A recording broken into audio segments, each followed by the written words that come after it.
Police FIR ತಗೊಳ್ತಿಲ್ಲ ಅನ್ನೋದು problem. Police FIR ತಗೊಳ್ತಿಲ್ಲ ಅಂತಂದಾಗ ಪ್ರತಿಯೊಬ್ರು ಸಹ ನಾರ್ಮಲ್ ಆಗಿ ಒಬ್ಬ ಅಡ್ವೊಕೇಟ್ ನ ತಗೊಳ್ಳಿ 156 ಕ್ಲಾಸ್ 3 CRPC ಪವರ್ ಕೊಡುತ್ತೆ. ಡೈರೆಕ್ಟ್ ಆಗಿ ಮಜಿಸ್ಟ್ರೇಟ್ ಕೋರ್ಟ್ ಹೋಗ್ಬೋದು, ಕಂಪ್ಲೇಂಟ್ ಕೊಡಬಹುದು.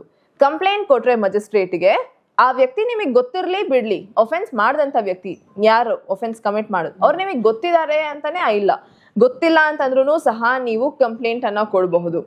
ಅಂಡ್ ಅದನ್ನ ಜೊತೆಗೆ 190 ಹಾಕಿದ್ರೆ ಕಾಗ್ನಿಸೆನ್ಸ್ ಸಹ ಮಜಿಸ್ಟ್ರೇಟ್ ತಗೊಳ್ತಾರೆ. ಮಜಿಸ್ಟ್ರೇಟ್ ಡೈರೆಕ್ಟ್ ಮಾಡ್ತಾರೆ, ನಿರ್ದೇಶನ ಕೊಡ್ತಾರೆ ಪೊಲೀಸ್ ಸ್ಟೇಷನ್ಗೆ FIR ಬರೆದು ಅದರ ಇನ್ವೆಸ್ಟಿಗೇಷನ್ ಇಮ್ಮಿಡಿಯೇಟ್ ಜರುಗಿಸೋದಿಕ್ಕೆ ಕೋರ್ಟ್ ಸ್ವತಃ ಕಾಗ್ನಿಸೆನ್ಸ್ ತಗೊಳತ್ತೆ.